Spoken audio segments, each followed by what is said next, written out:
কেমন আছো সবাই? আশা করি সবাই ভালো আছো, সুস্থ আছো। গুড মর্নিং সকলকে। তো আরও একটি ব্লগ নিয়ে হাজির হয়ে গেছে তোমাদের কাছে। তো চলো, সুন্দর একটা ফ্রেশ ব্লগ তোমাদের সাথে শেয়ার করবো। আশা করি সকলের খুব ভালো লাগবে। তো চলো, সঙ্গে থাকো, সাথে থাকো। সকাল সকাল ঘুম থেকে ওঠার পর বরকে টিফিনটা বানিয়ে দিয়েছিলাম। আজকে টিফিনে ছিল ব্রেড টোস্ট, সাথে একটু তোমার কলা দিয়েছিলাম। তো যাই হোক, আর আজ জানো তো ভাইয়ের ছুটি আছে, আর তাই কিন্তু সকাল সকাল স্নানটাও সেরে পুজোটাও করে নিয়েছি। তারপর একদম টিফিন নিয়ে ভাই আমাদের একসাথে খেয়ে তারপর সোজা চলে এসেছি রান্নাঘরে আসার পর প্রথমে কিন্তু আমি মাছগুলো ভেজে নিচ্ছি, আর একটা ওভেনে আমি কিন্তু ভাতটা বসিয়ে দিচ্ছি যাতে আমার তাড়াতাড়ি রান্নাবান্নাটা হয়ে যায়। আর জানো, দেখবে আমাদের মেয়েদের ক্ষেত্রে এটা হয়, যখন ছেলেরা বাড়িতে থাকে মানে বড়রা আর কি, তো তোমার মনে হয় যেন তাড়াতাড়ি রান্নাবান্না করে খেতে দিয়ে দিই, এরকমটা কিন্তু আমার মনে হয়। কার কার এরকম মনে হয় জানিও তো। তো তারপর দেখো, এখানে আজকে বেশি কিছু করব না, ভাতটা ওই একদিকে নামিয়ে নিয়েছি। করব একটু চাটনি, একটু আলু মাখা, একটু বেগুন ভাজাটা হয়ে গেছে, আর একটু মাছের আলুতে ফুলকপিতে ঝোল। তো যাই হোক, চলো ভিডিওটা দেখতে থাকো, আশা করি সকলেই খুব ভালো লাগবে। আর ওইদিকে প্রথমেই তোমাদেরকে যে সবজিগুলো দেখিয়েছিলাম না, এখানে পাশের রুমে একটা দিদিভাই থাকে, ওর সাথে বেশ কয়েকটা দিন আলাপ হয়েছে, সন্ধ্যেবেলায় গল্প গুজব করি আর কি। তো ওই দিদিভাইটা দিয়েছে। আর এখানে একটা ফেস্টিভ্যাল ছিল আগামীকাল রাত্রের দিকে, যখন আমি ওই 9:30 কি 10টার দিকে বাইরে বসেছিলাম একটু, তখন ওই দিদিভাইটা দেখে আমাকে সবজিগুলো দিচ্ছিল। তো ওখানে ওদের নাকি এই সবজিগুলো বিতরণ করতে হয়। তো যাই হোক, এখানে অনেকগুলো সবজি আমাকে দিয়েছে, তোমাদেরকে দেখালাম প্রথমেই। তো যাই হোক, চলো, যে জামা কাপড়গুলো স্নান করার সময় আমি কেচে কুচে রেখেছিলাম, সেগুলো বাইরে এসে এখন মেলে দিচ্ছি। তো আমার ওইদিকে রান্নাবান্না কিন্তু মোটামুটি সব কমপ্লিট। তো যাই হোক, চলো দেখতে থাকো। কাপড়গুলো মেলে আসার পর ভাইয়ের কিন্তু ভাতটা আমি সাজিয়ে দিয়েছি সুন্দর করে। তো যাই হোক, চলো ওকে এখন খেতে দিয়ে দিই, প্লাস আমি নিজেও খেয়ে নিতাম। দুপুরে খাওয়া দাওয়া করার পর ওইদিকে বাসন টাসন ধুয়ে ওই গ্যাস ট্যাস মোছার পর আমি ঘুমিয়ে পড়েছিলাম। আর ঘুমিয়ে উঠে এখন একটু ফ্রেশ হয়ে নিলাম। ফ্রেশ হয়ে একটু সন্ধ্যেটাও দিয়ে দেবো। এখন বাজে ওই 6:10 মতো।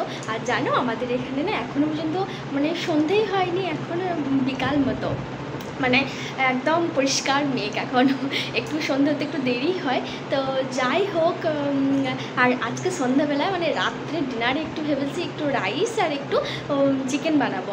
তো ভাইকে ওইদিকে পাঠিয়ে দিলাম একটু দোকানে, ওই চাল টাল, তারপরে কিছু মশলা, গরম মশলা, তারপর চিকেন টিকেন এই সমস্ত কিছু আনার জন্য।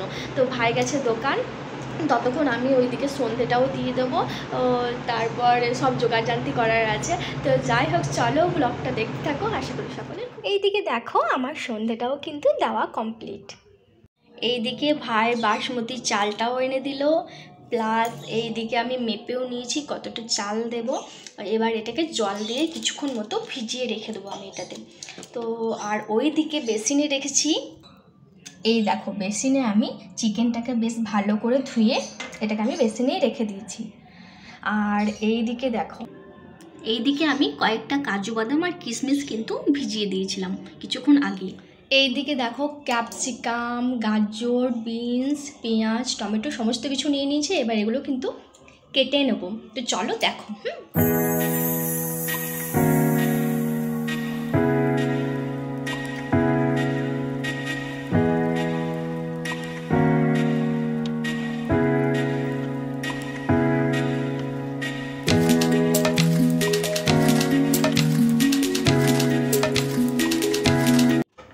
তো দেখো, এখানে কিন্তু আমার সমস্ত সবজিগুলো কাটাকুটো করে রেডি করা হয়ে গেছে একদিকে, প্লাস আমি পেঁয়াজটাও কেটে রেডি করে নিচ্ছি, কারণ যেহেতু চিকেনটা বানাবো সেহেতু পেঁয়াজ তো লাগবেই। তো চলো প্রথমে আগে রাইসটা বানিয়ে নিই। তোমরা যারা আমার ডেলি ভ্লগগুলো দেখো তারা জানো যে 1 জানুয়ারির দিন আমি রাইস করেছিলাম, বাট ওটা অন্যরকম পদ্ধতিতে, বাট আজকে করব একটু আলাদা রকম পদ্ধতিতে। চলো আমি দেখো কিভাবে কি করছি। তো আমি এখানে জল দিয়ে দিয়েছি, সাথে চালটা দিয়ে দিয়েছি, প্লাস যে সমস্ত সবজিগুলো কেটেছিলাম না, এগুলো সব কিন্তু একসাথে দিয়ে দিয়েছি। এদিকে তোমার কাজু কিশমিশ সমস্ত কিছু একসাথে দিয়ে দিয়েছি, বাট এটাকে আমি 80% মধ্যে মানে হতে দেবো। তো চলো এটাকে ঢেকে দিলাম। তো এটা থাক, একটু অন্যরকমভাবে রাইসটা করছি, মানে সমস্ত সবজিগুলোই তোমার জলের মধ্যে দিয়ে দিয়েছিলাম ভাপাতে, আর সাথে কিন্তু তোমার তেজপাতা, লবঙ্গ, এলাচ এই সমস্ত কিছু একসাথেই ভাপিয়ে নিচ্ছি। তো আমার কিন্তু হয়ে গেছে রাইসটা, এবার এটাকে আমি ছেঁকে নেবো। তো এই দেখো সুন্দর করে ছেঁকে নিয়েছি, আর এটা কিন্তু খুব ঝরঝরে হয়েছে।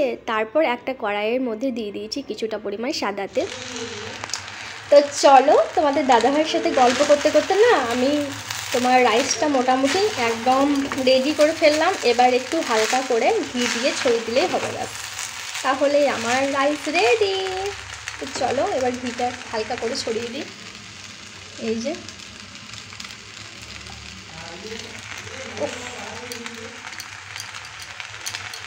ব্যাস আমার রাইস। এটাকে এবার ঝটপট করে মাখিয়ে নিয়ে তারপর আবার তোমাদের সাথে কথা বলছি।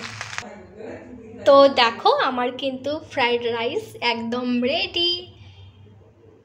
তো কেমন লাগলো অবশ্যই আমাকে কমেন্টে জানিও। এবার চলো চিকেনটা কিন্তু রান্না করার পালা এবার। তো চলো দেখো। চলো এবার চিকেনটা আমি ঝটপট করে রান্নাটা করে ফেলি।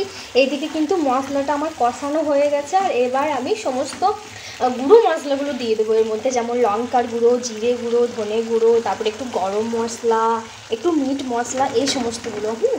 তো আমি যেহেতু একটা হাতে করে ভিডিও বানাই না, তো একটু অসুবিধা হয়, বাট তোমরা একটু ম্যানেজ করে নিও কেমন।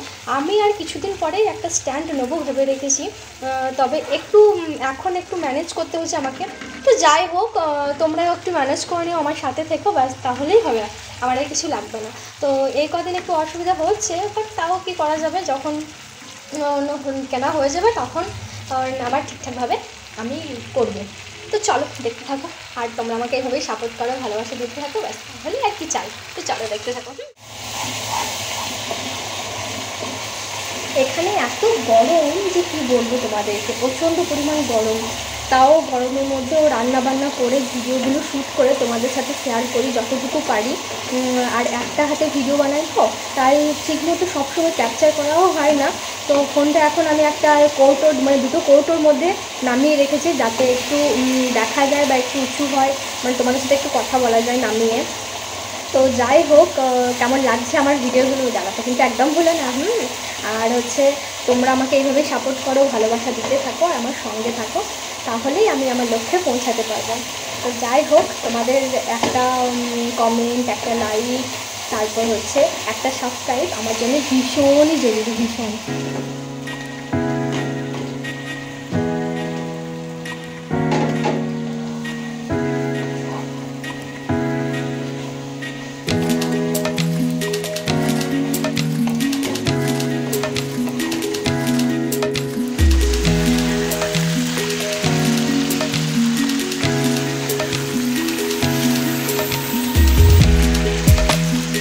এখানে আমি চিকেনটা কষা হয়ে যাওয়ার পর জল দিয়ে দিলাম, আর এখানে আমি 3টে জিনিস অ্যাড করেছি জানো। ওইদিকে শাশুড়ি মা ফোন করেছিল, তাই ওর কথা বলতে বলতে আর তোমাদের সাথে ক্যাপচার করে না, যেমন হচ্ছে ক্যাপসিকাম, আর এইদিকে আছে লঙ্কা, আর এখানে জানো বড় বড় লঙ্কা, এই দেখো লঙ্কা, আর হচ্ছে তোমার এই যে রসুন। আর রসুন দিয়ে চিকেন জাস্ট অসাধারণ লাগে, অসাধারণ। তো আমি কষা কষা যেহেতু বানাবো, তো খুব একটা জল দিইনি, হালকা করে দিয়ে দিয়েছি। তো যাই হোক চলো এটা হয়ে যাক। তো দেখো আমার কিন্তু চিকেন কষা রেডি, আর যখন আমি ঢাকনাটা খুললাম না, যা সুন্দর একটা স্মেল বেরোচ্ছিল কি বলবো তোমাদের। আশা করি খেতেও ভীষণ টেস্টি হবে। তো যাই হোক, এবার বর আসার পালা, এবার ওই খেয়েই বলবে যে কেমন হয়েছে না হয়েছে, কারণ ওর আবদারেই আজকে চিকেন কষার সাথে রাইস বানিয়েছিলাম। তো যাই হোক, তোমাদের দাদাভাই আর মোটামুটি 10 মিনিট পরেই চলে এসেছিলো। তো ওকে সুন্দর করে প্লেটের মধ্যে সাজিয়ে দিয়েছি, সাথেও কিন্তু কোকাকোলাও নিয়ে এসেছিলো। তো চলো আজকে ভিডিওটা কেমন লাগলো জানিও, দেখা হচ্ছে পরের ভিডিওতে। সবাই ভালো থেকো, সুস্থ থেকো। হ্যাঁ, তো চলো টাটা সকলকে।